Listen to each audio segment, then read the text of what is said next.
You're listening to Barely There Theater's explanation of The Wasteland by T.S. Eliot. Jody Magnet.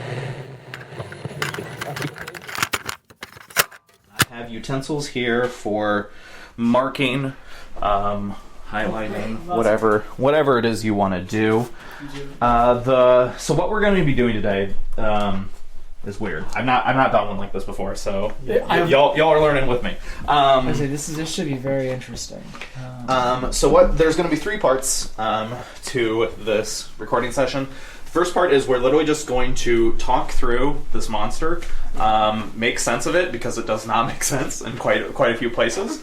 Then we'll take like a small water break.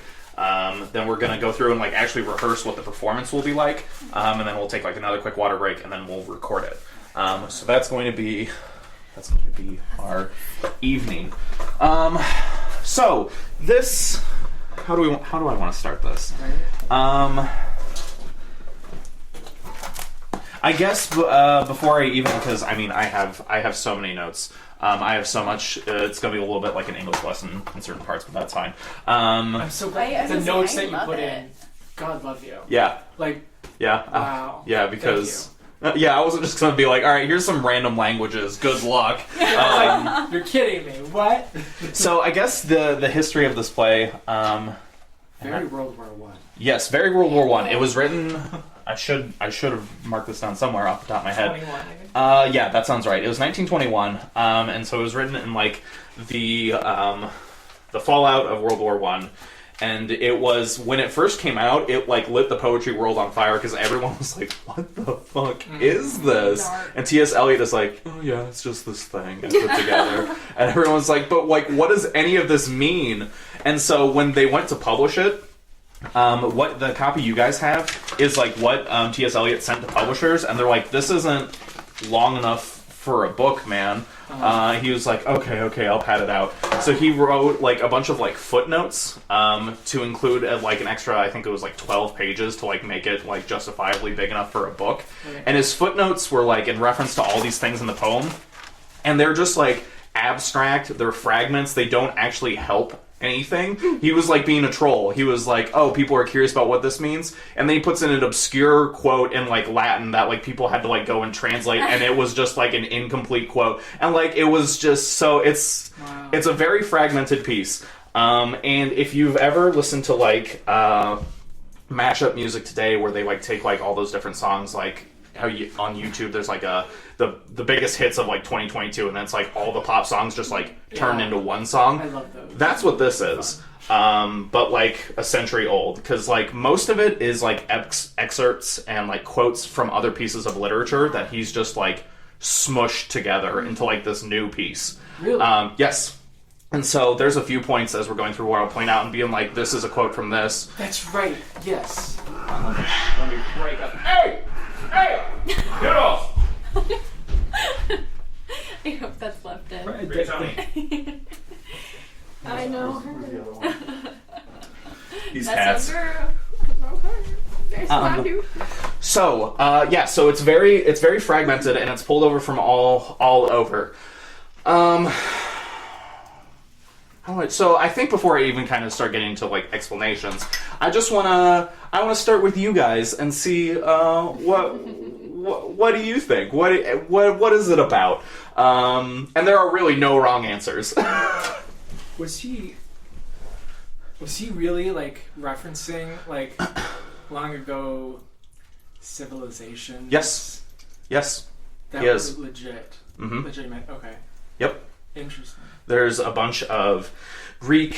There's a bunch of Greek mythology, a bunch of Roman mythology. He goes back even further to the Phoenicians. It's he nods to Shakespeare. Mm-hmm, Yes, he does not. Okay, cool. Okay, I'm glad. I'm feeling a little bit better now. Yeah. With the audience at the time in 21, I guess I wouldn't really know. That would have been over 100 years ago now. Yeah. Wow. Close to it. Just 102 years. Would this have been something that they would have understood as that? As oh, this is a yes, conglomeration. At least in America, and even in England too. Shakespeare's has always been kind of ubiquitous. Right. So people when they see it, they're like, "That's from Shakespeare." And so that is something that people would pick up on. Mm-hmm.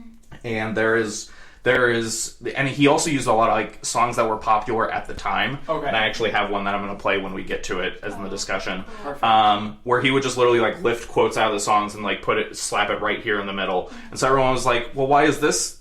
This is like, because it's like the equivalent of like if he just took like a verse from like a Katy Perry song and like dropped it in the middle of the song.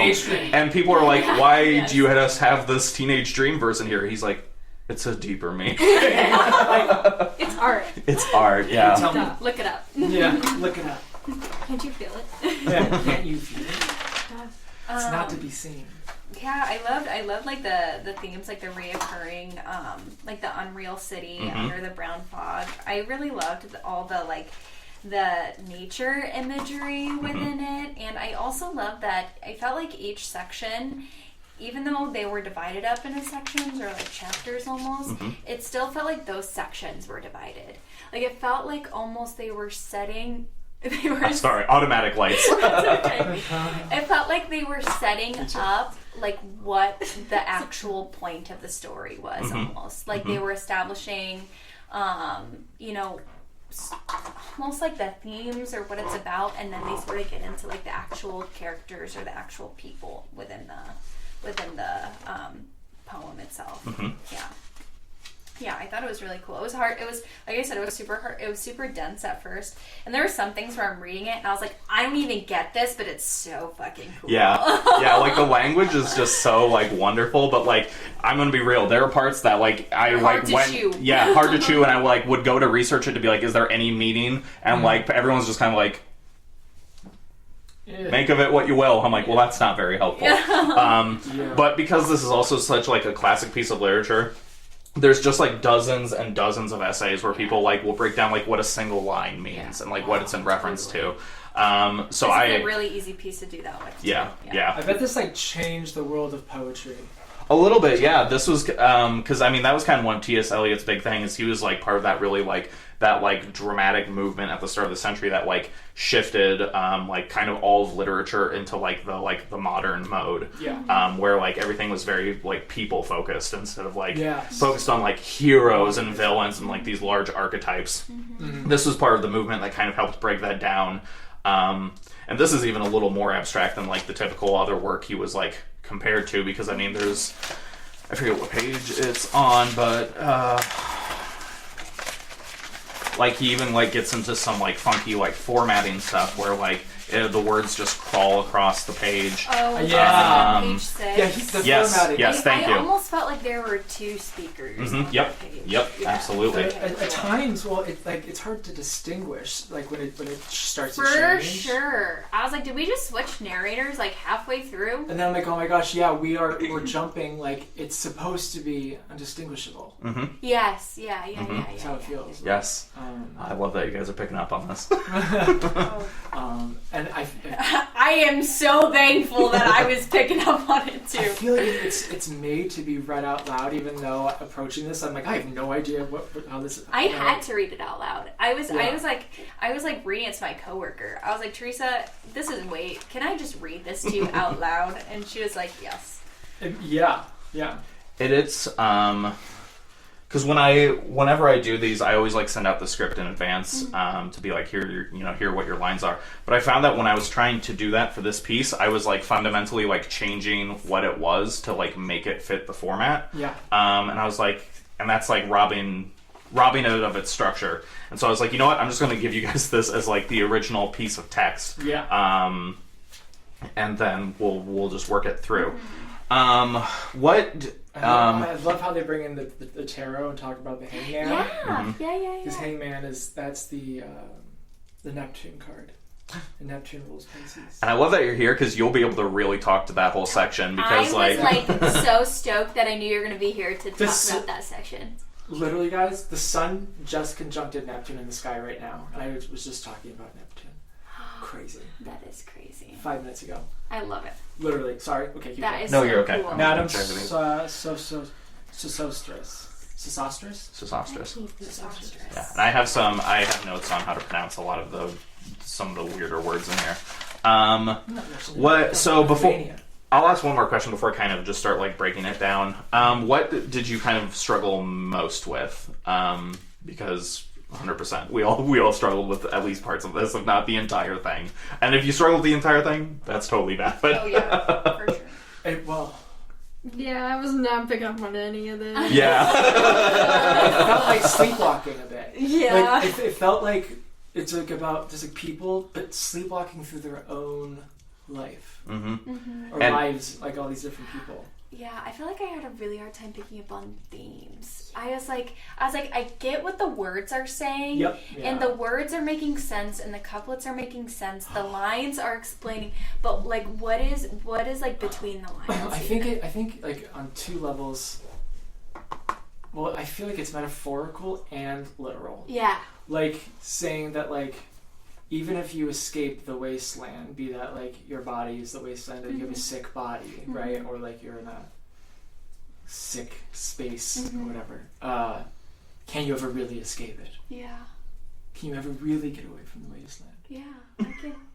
But I only say that Well, because I don't think anybody can ever really figure this out.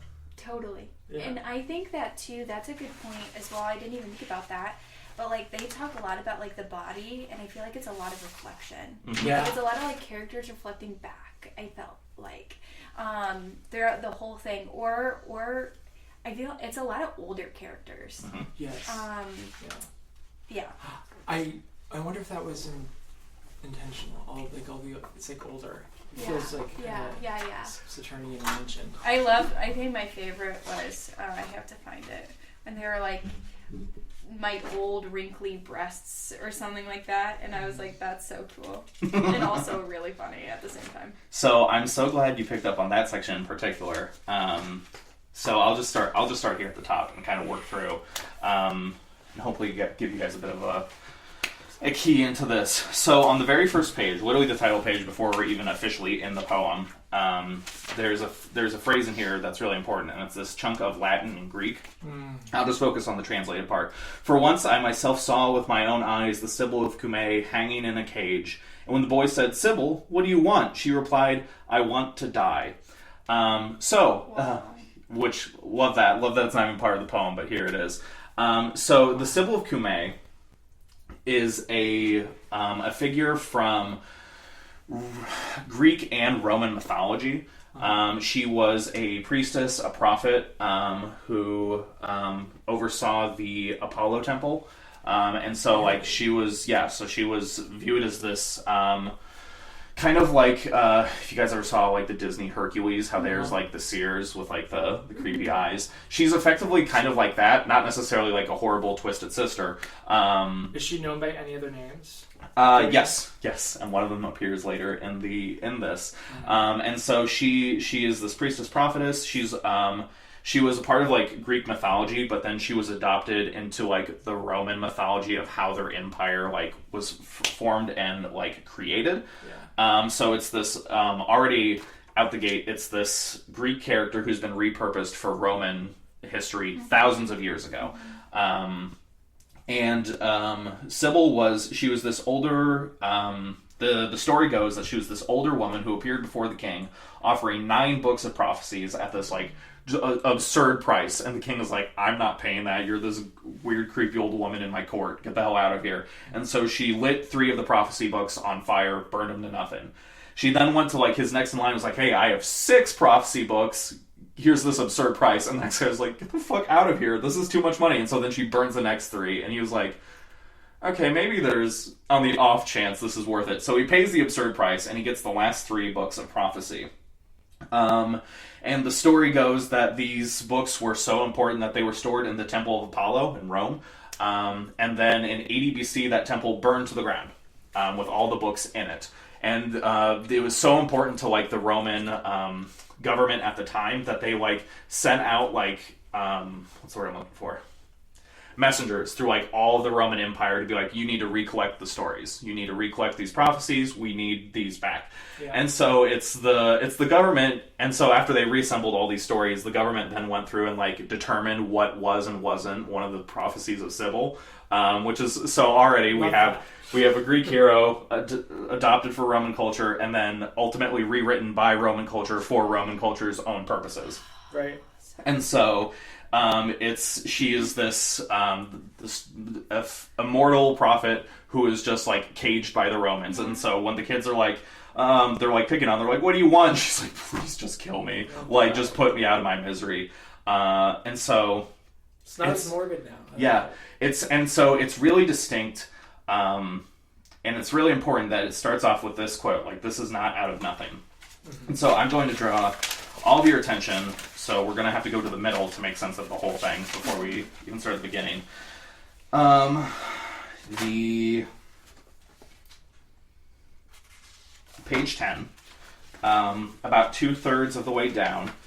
I, Tiresias, though blind, throbbing between two lives, old man with wrinkled female breasts, can see at the violet hour, the evening hour that strives homeward and brings home, yada yada yada, so on and so forth. Tiresias is another old Greek prophet from the same lineage as Sybil, and in my mind, they're one and the same for the purposes of this story. The whole poem is being recounted by Sybil, by Tiresias, all the names that this person has gone by over the years. And the story of Tiresias was that he was born as a man, and then the gods turned him into a woman, and so his entire life he was like torn between these two halves of himself. Interesting. Yes, which is very, very, very cool. Yeah. Very cool. Very cool to see that. And so it's this character who is just immortal and can see all the past and all the future, and so he is experiencing all the lives of all these people that the rest of the poem is about. And so because on which page is it? The very next page talks about how there's this prostitute who's visited by a suitor, and he just is awful with her, and Sybil says, where is it? Tiresias says, is it, and I, Tiresias, have first suffered all enacted on this same divan or bed. So all the lives that all these people are experiencing, Sybil, Tiresias have experienced it as its own. So the singular character in the wasteland is this prophet who is looking into the future, who's looking into the past, and recounting the lives of all these people. And because it's the three of you, you're all effectively playing the same character. Adam is kind of more the manly side, Kassidy and Taylor is kind of the more womanly side, and so it's all of your voices are effectively the same person recounting this entire story, which is the wasteland. So that's kind of the middle. To give the framing device for the whole play is that this is who's telling the story. It's this prophet from Greek mythology who has just been absolutely just converted. And I forgot to mention, after she was adopted for Roman mythology, she was then adopted even further into Christian mythology because they were retroactively being like, well, we had all these prophets around in like 80, 50 BC, and who came around just like 50 years later? They once again repurposed Sybil as like a justification for like the coming of Jesus Christ and being like, we had all these prophets, and that hasn't really quite stuck around in like the Christian preachings since then, but for like that first 1,000 years, that was it. So it's this character that T.S. Eliot has just plucked out of like all these different like histories and novels and mysteries, histories, and just written a story around the concept of this person who is just stuck in time forever and is just miserable. I love that. Yeah, and so that kind of gives the framework. So there are chapters in this in which you guys are absolutely right. It will jump in like the span of a line from like a character to another character, and not only is it jumping characters, it's jumping continents, it's jumping like centuries. Yeah. And it's, even though all these characters are in some cases millennia removed, they're experiencing the same thing. Because even though technology, culture, all that stuff advances, effectively we're still kind of living the same human lives we've always lived. Granted, our surroundings have changed substantially, so creepy. But it's like when you like see all those like really old like all the mummies where they're like they died hugging one another, or like how like Egyptians had like pet cats, like you know what I mean? Like we're not. I literally just watched something about we're mummies hugging. Yeah, and we're like we're not all that different from the way, like, even like in the Roman days, they would like carve, like, you know, Brutus was here into like bar stools, and and so it's Cassius was over there. Yeah, and so it's kind of this very just, it's this huge epic about just like humans throughout all of human history more or less being the same. And so that's kind of the lens we're going to be viewing this through. So let's just hop back to page 2. Okay. And before, no, I'll get to that once we get to the rehearsal part of it. So this very first page starts with April is the cruelest month, breeding lilacs out of the dead land, so on and so forth. This whole chunk is being spoken by a woman who is from Germany. There's about a third of the way down, there's the Starnbergersee, which are mountains in Germany, and so she's recounting her childhood sledding on those mountains. And then when she's talking about it's a lake near Munich, Germany, specifically. And so so that's where we're starting off, Germany. And then she's recounting this happy memory from her childhood. And the person she's speaking to is this man who was a fling, a lover, or whatever you want to call it, giving her, flowers all these years ago. Hyacinth, yes. And then mirror, I circled it. Why did I circle it? I'm getting ahead of myself. And so this first chunk, really through the first page and a half, there's 2 different speakers.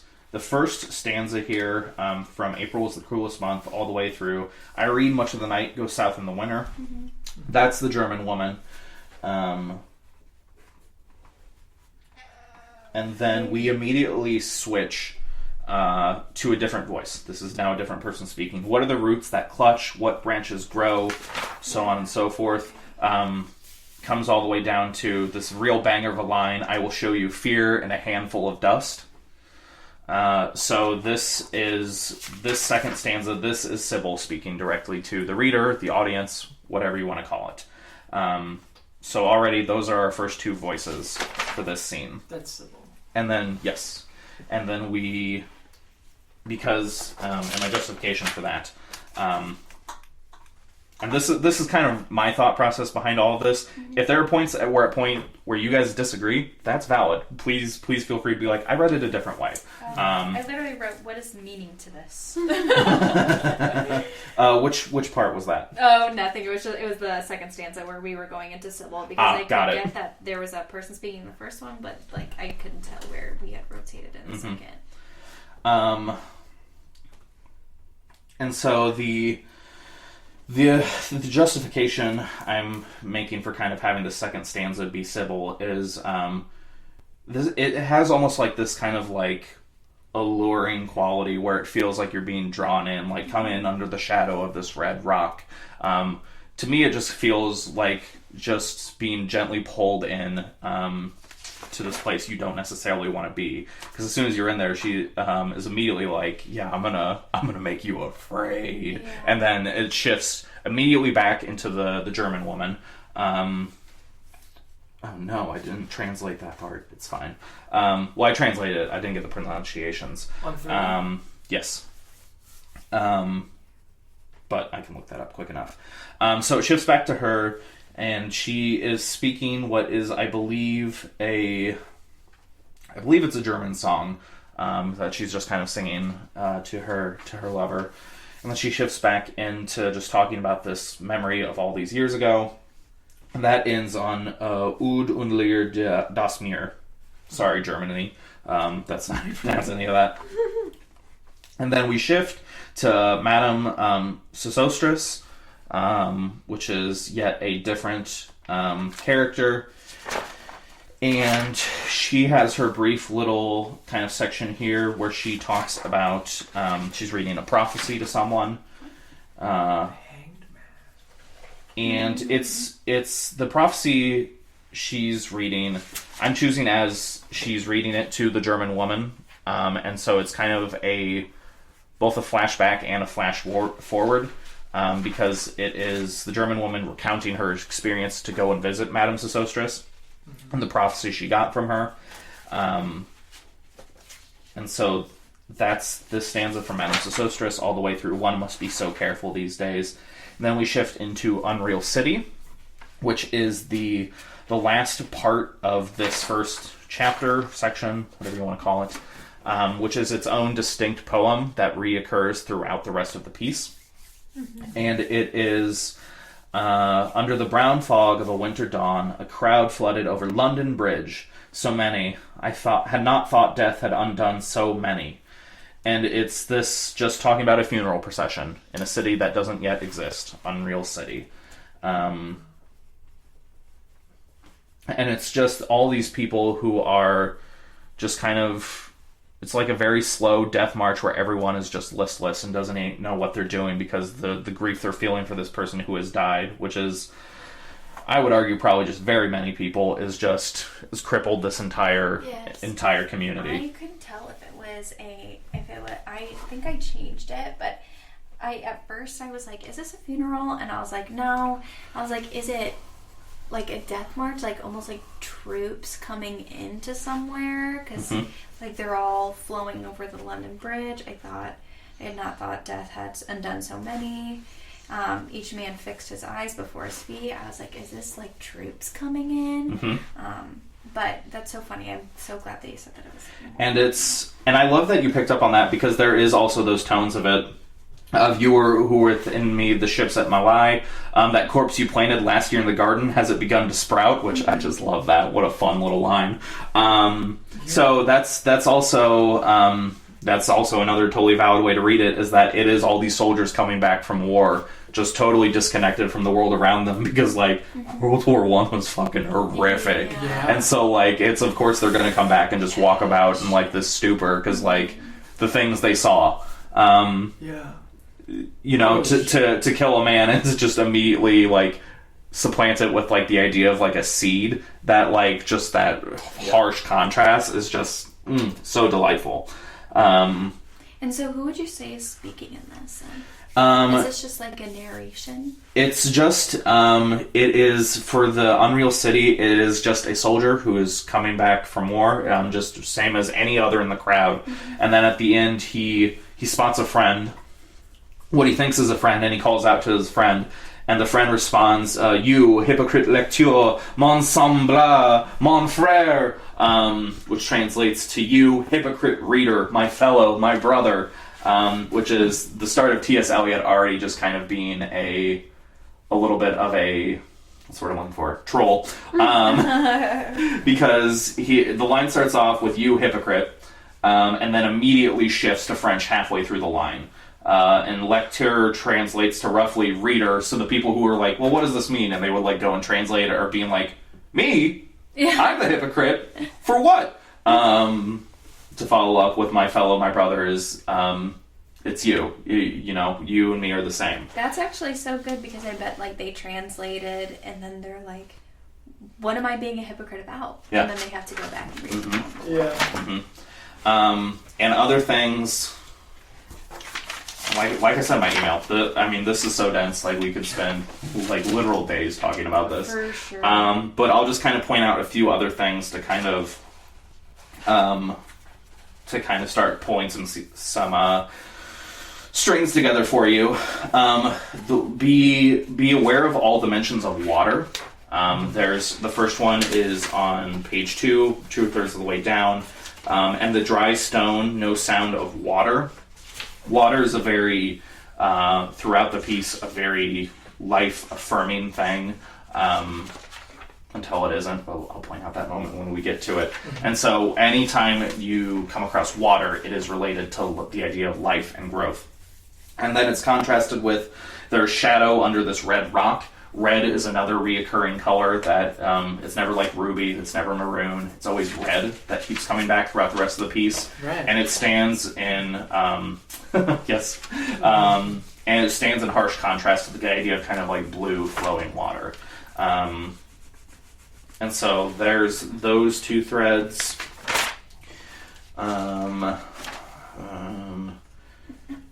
And then the translation about halfway down on 3 und leer das Meer is empty and desolate is the sea. So again, going back to the idea of water.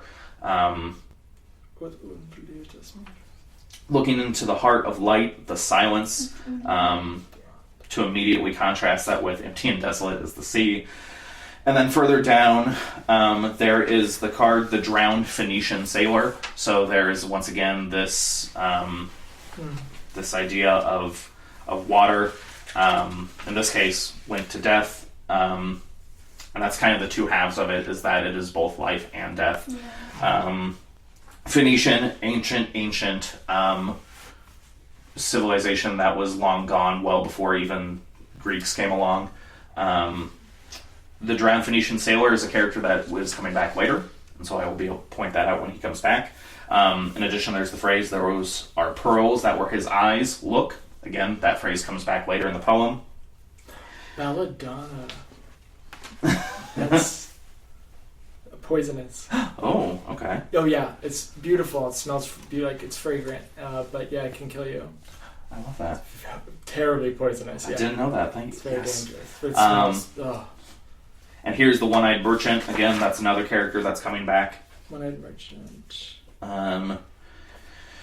Fear death by water on the top of 4. And then, so those are just kind of the first mentions of water. That's the first chapter. Questions, thoughts, concerns so far. Things that you're curious about what we might do when it comes to performance. Because I have an idea, I have a structure for kind of how I want to ultimately turn this into a radio play. So are there things, as we're reading through it, that you're like, what are we even going to do for this?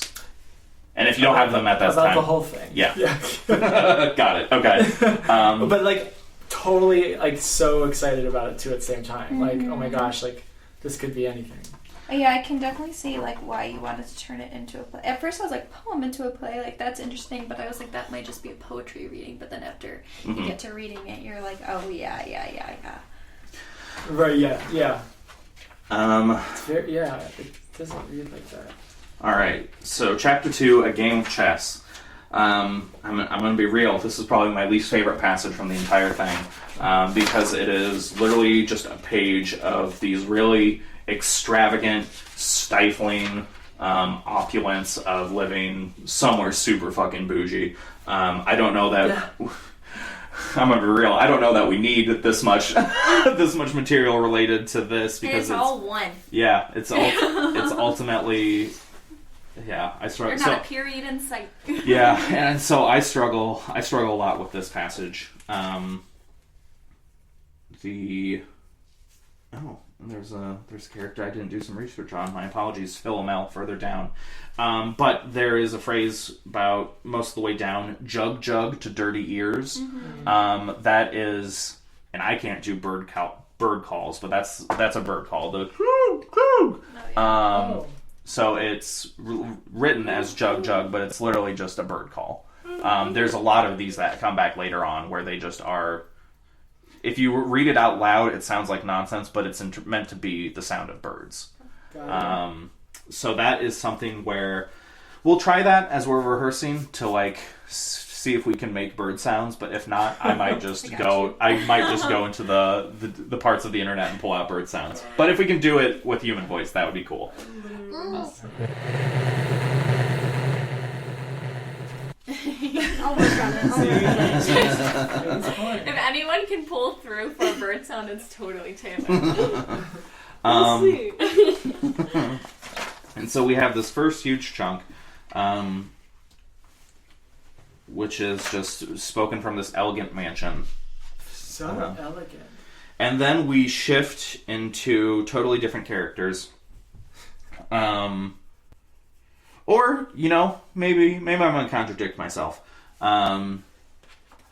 maybe these are the people who are living in this opulence. Because after clawed into words, then would be savagely still. The rest of this page, and a little bit into the next page, this is just a conversation between two people.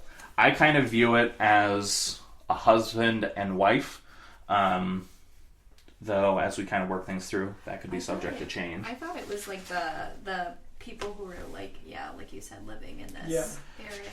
And I think, I'm going to lock in on that answer. I got like a lot of royal and like not quite like religious imagery, but something along those lines.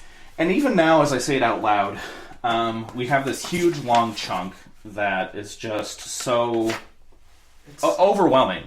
It is overwhelming because there's just so much description thrown at you that you can't process it all. You literally can't keep up with the amount of words that are coming your way. And so to come from all of that and immediately into my nerves are bad tonight, that actually kind of reads to me. Being like, of course your nerves are bad. You live in this, you're overstimulated, babe. You get out and go for a walk. And so that is... this first chunk, my nerves are bad tonight. It's bad. Stay with me. Speak to me. Why do you never speak? Speak. What are you thinking of? What thinking? What? I never know what you are thinking. Think. I love this chunk because it is not necessarily a quote from something, but it is a quote. It's quoted. What the hell was that? I'm assuming it's one of the cats. I'm pretty sure Godot, Waiting for Godot, pulls straight from this, because this whole chunk reads like Beckett to me, of these people living in a broken world, just talking past one another, because it's her just pleading with her, again, we're going to go with husband, of being like, please just talk to me, and then he's just spouting nonsense this entire time. I think we are in Rat's Alley where the dead men lost their bones, and she's like, can we just talk, can we just have a conversation, Bob? And then there's this awful noise. She asks, what is that noise? The wind under the door. The awful noise continues. What is the wind doing? Nothing. Again, nothing. Do you know nothing? Do you see nothing? Do you remember nothing? And then a pause. I remember those are pearls that were his eyes. And so that's that phrase from the last chapter. And so it's this moment of... what's the word I'm looking for? Awareness, enlightenment, where it's recalling this past life. Yes. Yep. Are you alive or are not? Is there nothing in your head? Where's my phone? This is the example. Here's my phone. Okay. I love that it calls to that. It's so cool. So this next chunk, that Shakespearean rag, it's so elegant, so intelligent, is from a song. Really? Yep, I'm going to pull it up right now. That's right, okay. And when you hear it, you're going to be like, wow, that is very much an old song. That Shakespearean rag. It's so elegant. Shakespearean rag. So intelligent. There's two recordings of it on YouTube. I'm going to go with the second one because it's these two old dudes just jamming, and the vibes feel right to me. Right. So I won't play the whole thing, but I'll play up until the quote. Love it.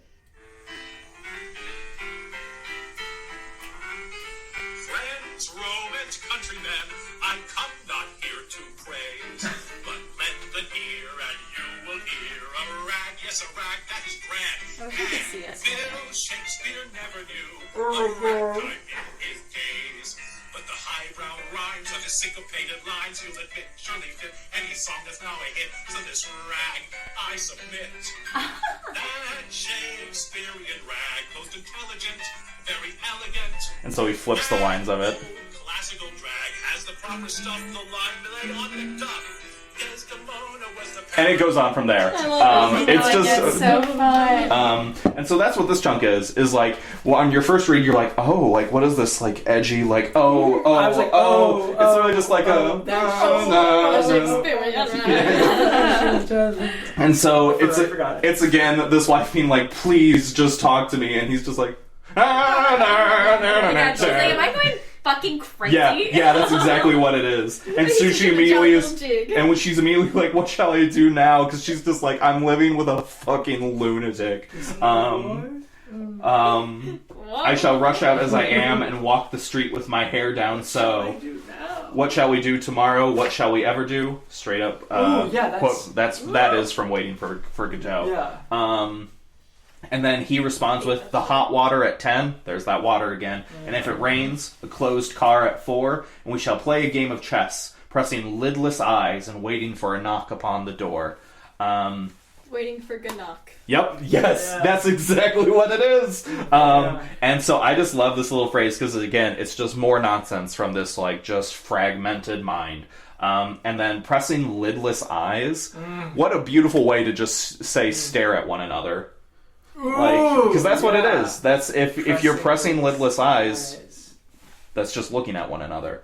And waiting for a knock upon the door. I'm choosing to read knock upon the door is death. And so that's this first chunk. We're describing the scene they're in, which is just this overwhelming mansion. And then we see the result of living in such opulence is like you just like everything breaks down. It's like you just dropped that and now we're going. Yep. And so that's that first chunk. And then we're shifting into when Lil's husband got demobbed, I said. And so this next chunk, which is the rest of this chapter, totally different character. What's the word? The mistress? She runs the whorehouse. Lady, not lady. The madam? Madam, yes. Yeah, she's the madam. She's the madam. And she's like a ratchet madam. Which I love because even the poem itself throws shade at her about 2/3 of the way down. You ought to be ashamed, I said, to look so antique, and then parentheses, and her only 31. Like, you're talking shit and you look like this at 31. And so I just love that the poem is reflectively responding to this, like, gross woman, because one of the first things she says is, he'll want to know what you've done with that money he gave you to get yourself some teeth. Like, these are people who, like, their literal teeth have rotted out, so they have to get dentures. And so, like, this is a gross whorehouse. Yeah. And so for her to be talking shit to anyone, of course the poem is like, okay, you're 31 and you have no teeth. Maybe pump the brakes. Really back now, yeah. And so she has this reoccurring phrase, hurry up please, it's time. I'm just envisioning that as like she's just like trying to shut down for the night and she has all these people just loitering. She's like, alright, you don't have to go home, but you can't stay here. And then all the while she's like talking over one shoulder being like, oh yeah, we have to get her some teeth. Alright, get out! Okay, but as I was saying, okay, seriously, get and so that walk out of our raffle. Please, it's time. And so it goes on like this. I love her so much. Good night, Lynn. Good night, May. And I mean, we get some shade further down where she says, it's them pills I took to bring it off, she said. And then in the poem, she's had 5 already. And so this is going to be a really fun chunk where we're going to have one of you be the madam, one of you be talking shit, and the other being kind of the narrator that's like interjecting all the splices in there. I'm excited for this. The back half of this is so fun. It's the front half. Yeah. The front half is really heavy and abstract, and then we just get into like we can do some fun. Whorehouse. Yeah. We're going from a stark contrast from a mansion to a whorehouse. And then it closes up with and they ask me into dinner to get the beauty of it hot, and then she's just yelling, just please get out. And then it's her just saying good night to all the people that she's finally got out of the door, being like, good night, get out, and just like working herself down. That's the second chapter. Woo! We're getting there. We're getting there. All right, chapter 3, the fire sermon. The fire.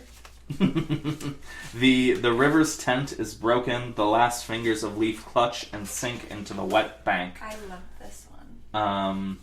Yeah, this one's got some really, really gorgeous language in it. And there's a lot of river imagery in this, which leads directly into the next piece. But to go through it, the nymphs are departed, sweet Thames.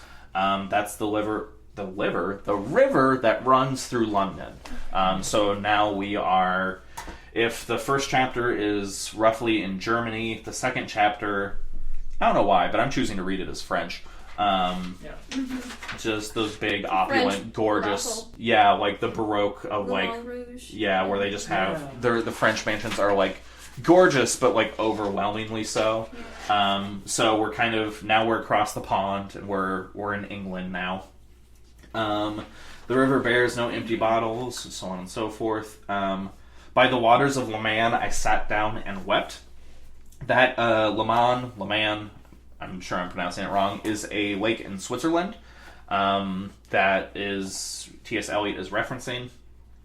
I sat down by the waters. I sat down and wept is from the Old Testament, Psalms 127, and so it is this combination of Old Testament with T.S. Eliot's personal life of as he was like going on a trip with his wife while he was writing this. So a lot of the places he was in, he directly references in the course of this. This is one of those places, and so he's just acknowledging that like he's going through some mental health stuff while he's writing all this. So by the waters I sat and wept. Sweet Thames, run softly till I end my song. This is kind of the most poem-y chunk of this. The language is just very pretty. And so we have this first chunk, which ends with the rattle of bones and chuckle spread from ear to ear. And then we move into the next stanza, which, if we're going off of past history, that means there's now a new character speaking. A rat crept softly through the vegetation, yada yada yada. Further down there is, which shall bring Sweeney to Mrs. Porter in the spring. Oh, the moon shone bright on Mrs. Porter and on her daughter. They washed her feet in soda water. This is an excerpt from a song called Red Wings, which was popular in Australia in 1907.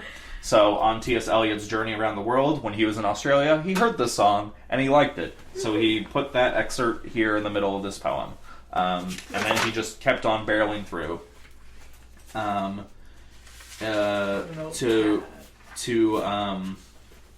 right, I'm gonna try it. Et aussi voix du fan chantant dans la coupole. That's my best effort. Which translates to those children voices singing in the cupola, which is like a gazebo, dome, whatever you want to call it. Bird noise. And so that is that chunk of singing. That's just them saying, "Oh, listen to the kids singing that weird song." And then we have those bird noises again: tweet, tweet, tweet, joog, joog, joog, whoo, whoo, whatever we want to do. So rudely forced. And then there's Tarot, which is Greek, and it is a vocative form of the name Tiresias, which is I couldn't really find much explanation for who Tiresias is. So I don't know if that was a character or just some random name that T.S. Eliot threw out there, but it's an incomplete version of the name Tiresias. Terius. Nickname. Yeah. And then we shift back into that poem again, Unreal City, which is starts with under the brown fog of a winter noon, Mr. Eugenides? Yeah, that sounds right. The Smyrna merchant. Smyrna is a port city in ancient Greece. So we are now leaping back thousands of years. And this, the merchant is, I would argue, the one-eyed merchant that's mentioned in the first chapter. This is that character coming back. Unshaven with a pocket full of currants. Those are small berries. If you didn't know, I didn't. I had to look it up. CIF, which is carriage and insurance free, which is just a way of, back in the day, of saying, like, we're shipping this, like, first class. Like, it's going to get there, it's going to get paid, and you're going to get it quick. Documents at sight. Asked me in Demotic French. Demotic here being, like, what's the common people. Like, it's trying to think of the nice way to say it. I don't know that the word's coming to me. Just kind of how, okay, here's the equivalent. How we might look at, like, people who live in the Appalachians as, like, speaking kind of like a broken English. Even though they are speaking English, it's just to us it sounds absolutely garbled. That's what demotic means. It's just, like, it's the common people being like, oh, y'all speak our language like that? Yeah. Okay. What is it called? Is it patois? Maybe. Yeah. I don't know. I know very little about French. To luncheon at the Cannon Street Hotel, which is located in London, followed by a weekend at Metropole, which is Greek for mother city, like motherland, homeland. So it is saying, oh yeah, we'll get a lunch in London, and then we'll pop back over to home. And then we shift back into this is Tiresias. This is her whole chunk of the Violet Hour. Old man with wrinkled female breasts. And then she goes on to recount the story of on 11 of this woman who is visited by the young man Carbuncular, which the word is covered. Carbuncular is they're covered in sores. They're covered in like carbuncles. So he's just like this red, swollen, puffy man.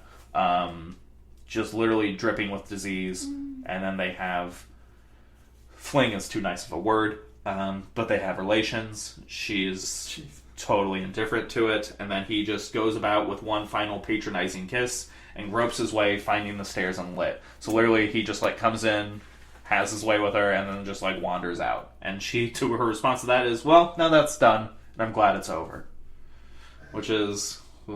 It's heavy. We'll work through it, but it's heavy, and so this is Tiresias, Sybil, whatever you want to call her, connecting herself to all of humanity and being like, "Yeah, honey, I'm going through this with you. I've had to witness it for eternity, so I know exactly what you're going through." Let me go back to on Queen Street, so we're again still here in London. We're shifting out of characters there on the bottom. This music crept by me upon the waters and along the strand of Queen Victoria Street. So no longer this is Sybil. Behind a public bar at Lower Thames Street. Fishman Market News. Magnus Martyr, that's a church in Lower Thames Street. That's been around since, I think, 1100s.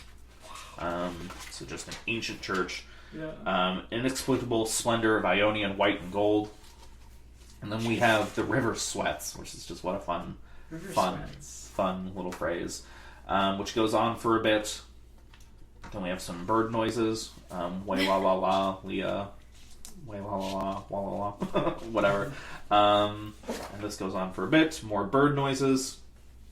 Tram and dusty trees. On Margate Sands, that's England. Margate is a beach in England. I can connect nothing with nothing. That's a quote from King Lear. Who expect nothing. Carthage, then, and so then we have La La, and then it shifts back to Carthage. Then I came, burning, burning, burning. O Lord, thou pluckest me out. O Lord, thou pluckest, burning. So this last little chunk is Carthage, which is located in Tunisia, which is west of Egypt, which was a temple that was burned to the ground by the Romans. So this is, again, Sybil being like, I have just been killed dozens of times by these people, and I am sick and tired of it. So burning, burning, burning is her burning, burning, burning, begging to be plucked out of it, and then it's burning. That's the end of that chapter. Sheesh. Heavy. Heavy, thick. We'll get through it. Death by water. How are we doing? And then Death by Water, the shortest of the 5 chapters, sections, right, whatever we want to call them. Just a lovely, lovely little speech that I'm just going to read it because it's so short. Phlebas the Phoenician, a fortnight dead, forgot the cry of gulls and the deep sea swell and the profit and loss. A current under sea picked his bones in whispers, As he rose and fell, he passed the stages of his age and youth, entering the whirlpool. Gentile or Jew, O you who turn the wheel and look to windward, consider Phlebas, who was once handsome and tall as you. This is my favorite one out of all of it. The Phlebas the Phoenician is not a historical character, not a real person, but Phoenicia is an ancient civilization which was popular. Existed from 2500 BC to 64 BC. So we are now back thousands of years in time. It's kind of where modern Lebanon is today. So he's been a fortnight dead, which is just placing us in the time period we're now thousands of years ago. He's been dead, so he's just forgotten what the world was. He's forgotten about profit and loss. He's forgotten about the sounds of life, nature. And then there's this lovely little passage, A Current Under Sea. It's literally just his body, the skeletal remains just being pulled along down the length of the river. He passed the stages of his age and youth, entering the whirlpool, which is just him being, sucked down into the afterlife. And then there's the final phrase, Gentile or Jew, which is just anyone. Consider him. He was once as handsome and tall as you. And so it's just kind of this very grim reminder that this is ultimately where we're all going, into the river. Death by water. Heavy, yes, I know. But we're in the home stretch. And so what we're going to do for this one for performance, and I just want to kind of put it in your head now, is there are 3 stanzas to this. And so I'm not entirely sure what I'm going to do with this in editing when it's all said and done, but all 3 of you are going to read all of this. And so what I'm going to want is I'm going to want each of your choices for how you would read it. Like what words you think are important to you, what phrases you like. I want each of you to go through and highlight and mark that because I want each of you to do your own reading, and then through the power of editing, I'm going to smash it all together and make it work. But because we're all going to be recording in here, I want you guys to have an idea of what you want to do before you record, because I don't want Adam to be like, oh, I really like what Taylor did with that line, so I'm going to do that with the line. Mm-hmm. Do your own thing, and that'll really kind of help the effect. Okay. Just to put that in your brains. And now we're on the final chunk, What the Thunder Said. After the torchlight red on sweaty faces, there's that color red again. After the frosty silence in the gardens, after the agony in stony places, so on and so forth. This is where we have the most water. It's just almost every single line in this next stanza. Here is no water, but only rock, rock and no water and the sandy road. About half of the lines contain some reference to water. But it's being contrasted with this very dry and dark mountainous region with sand. And so it's the contrast of life without water, which is immediately following death by water. And so if water has whisked us all away to death, what is a world without water? What does that look like? And so we have, but dry, sterile thunder without rain. Sweat is dry. So it's literally, there's just no life left in the world. We've reached the wasteland. From the doors of mud-cracked houses, there were water and no rock. If there were rock and also water, and water, a spring. And it's just this very recalling what life was like when there was water. And then we have that beautiful drip, drop, drip, drop, drop, drop, drop, which I have a fun little thing we're going to do for that. And then we get to this little chunk is, who is the third that always walks beside you? When I count, there are only you and I together, but when I look up ahead the white road, there's always another one walking beside you, gliding wrapped in a brown mantle. Hooded, I do not know whether a man or a woman, but who is that one on the other side of you? So this is kind of like a guiding spirit. If you've ever heard that old Christian parable, there's 3 feet of footsteps in the sand, and you were with me the whole. That's what this is. Oh, okay. That's what that chunk is just being like, it's just the two of us, but yet there's someone else here with us. In this case, it is two people who are just, I'm choosing to read it as, it's just the spirit of Sylvia who's with them. And so it's just, she's there over all of history to just see you and be with you. What does that sound? High in the air, murmur of maternal lamentation. Who are these hooded hordes swarming over endless plains, stumbling in cracked earth? I just left the language in this. But it culminates in falling towers, Jerusalem, Athens, Alexandria, Vienna, London, unreal. And so we are now in the very far future. Whereas we've just come from thousands of years ago, now we are in a place where there is no more London. London is a forgotten city. It is collapsed. It's no longer. And then we even have Unreal, which is the fake city that doesn't exist because it is all these people who are just lost and disconnected. Even that city is gone. So that is now firmly where we are, is just past the point of everything. And it's just a very... awful, wonderful thought. Yeah. It's talking about like destruction in such a beautiful way. Mm-hmm. And then we have this really horrific, like straight out of a horror story stanza. A woman drew her long black hair out tight and fiddled whisper music on those strings. Ooh. And bats with baby faces in the violet light whistled and beat their wings and crawled head downward down a blackened wall, and upside down in the air were towers, tolling reminiscent bells that kept the hours, and voices singing out of empty cisterns and exhausted wells. It's just so fun. I can see it. It's just like a horror movie. Yeah. Like all these like creepy babies like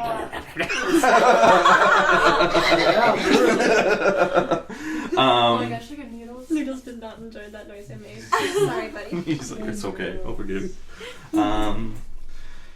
And then, so it's just, that's kind of the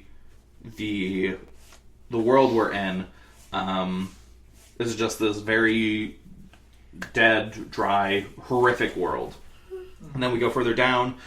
We have some more bird noises, Coco Rico, and a flash of lightning, then a damp gust bringing rain. So here's the return of water to this world. Here's the return of life and death, and no longer we are unmoored from all civilization. There's something again. Ganja was sunken, and the limp leaves. Ganja is a river in India, so now here we are in India. Yes. Waited for rain while the black clouds gathered far distant over Himavant, Himavant is in Indian culture, it's the personification of the Himalayas.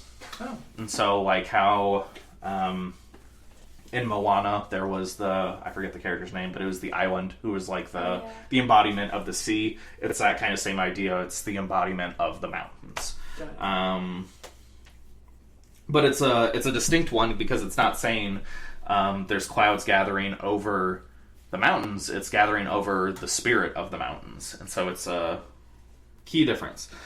The jungle crouched, humped in silence, then spoke the thunder. Da, which is thunder. Data. And before I go through this chunk, I'm going to hop to the next page. The translation for these three phrases that we're about to go through are data, dota, dayadvam, damyata, which translates to give, sympathize, control. So this first chunk is give. What have we given? My friend, blood shaking my heart, the awful daring of a moment's surrender, which an age of prudence can never retract by this. And so the phrase is just about what have we given to one another, what have we given to our friends. And then there is another crack of thunder, followed by sympathize. I've heard the key turn in the door once, and turn once only. We think of the key, each in his prison, thinking of the key, each confirms a prison. Only at nightfall, ethereal rumors revive for a moment a broken Coriolanus, which is Shakespeare. But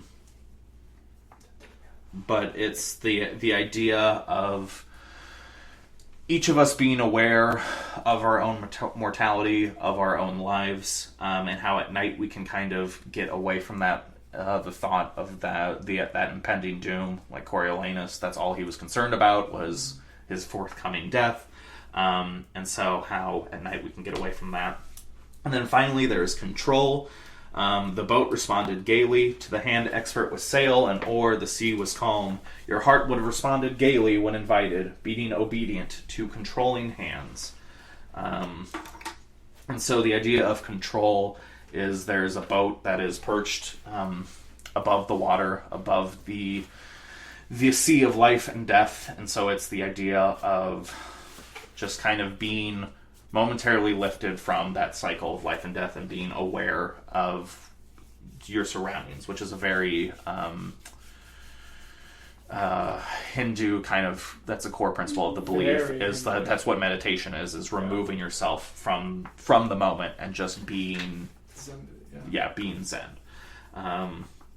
And so and then we come back down to London Bridge is falling down, which is just this last chunk where it's all these fragments that are being retold back together. So we have the kids of London who are no longer singing Red Wings, but now they're singing London Bridge is falling down. And then we have in Latin, we'll get through that when we get through rehearsing, which is then he hid himself in the Italian. Then he hid himself in the refining fire, which is all the way, a callback all the way to the Italian from the very first page where the poem hasn't even started, for Ezra Pound. And so that's the first thread that's being closed off, is the poet of hiding himself in his poetry. And so that's the end of that phrase, followed by the Latin, which is, when will I be as the swallow, which is that symbol of Kume, of being like, please just release me from this life and let me be a bird. Just noodles. Thank you. Noodles. And then there is the Prince of Aquitaine, whose palace spire lies low in the dust. Now that I read that out loud, the prince, that is the decadence. That is the prince and his lover. That's who that is. So that's the end of this phrase. Is they lived in all that decadence, but there's nothing left but dust now. And then the dust from that phrase is a callback all the way to the I will show you fear in a handful of dust. So in just like this, like these last 7 or 8 lines, he's just bringing it all home, and like he's doing it in different languages. It's incredible.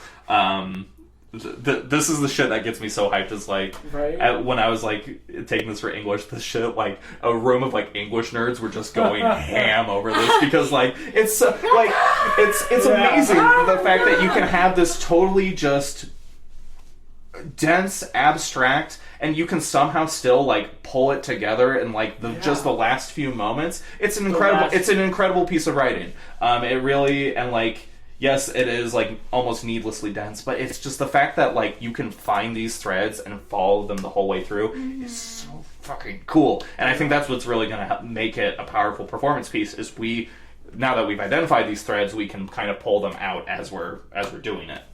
Has this ever been expanded into like a movie or anything like that? I don't believe so, because I think fundamentally how you would, because we're doing this effectively as a radio play, which is I think really the only way you can even attempt to do this is just reading it, because it's a piece of poetry. It's almost meant to be read. Right. But if you were to turn this into like a stage play, how would you? Right. You know what I mean? If an audience like came to see a show and this was it, they'd be like, "What the fuck is this?" I could see someone really pretentious trying to attempt that. Yeah. I'm turning it into a stage musical. Yeah, like it's Wasteland the Rock musical.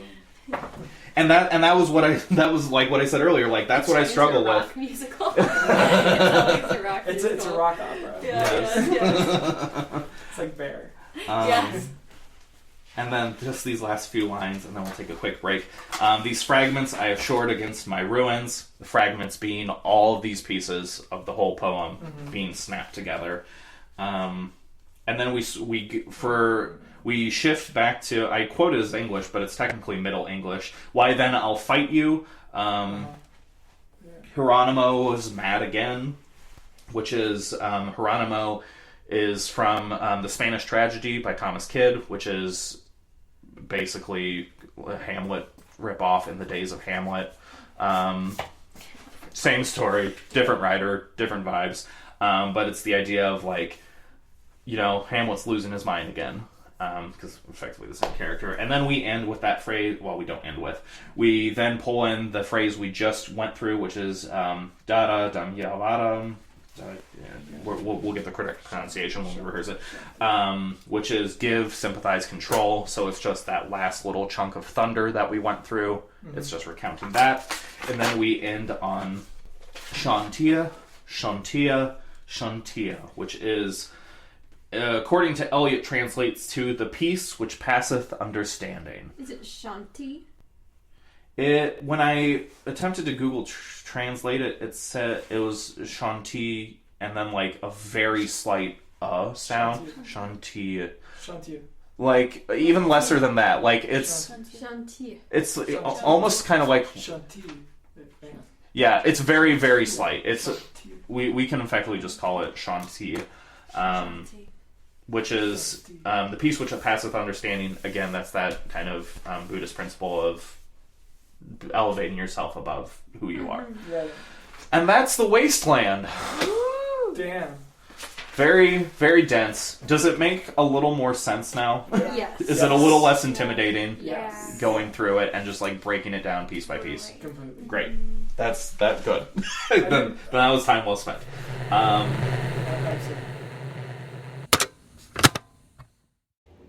You just listened to Barely There Theater's explanation of The Wasteland by T.S. Eliot, featuring the voices of Adam Cerny, Kassidy Holdridge, Taylor Lynn, and Alexander Richardson. Be sure to subscribe and listen to our upcoming audio plays and rehearsals. Once again, thanks for listening to Barely There Theater.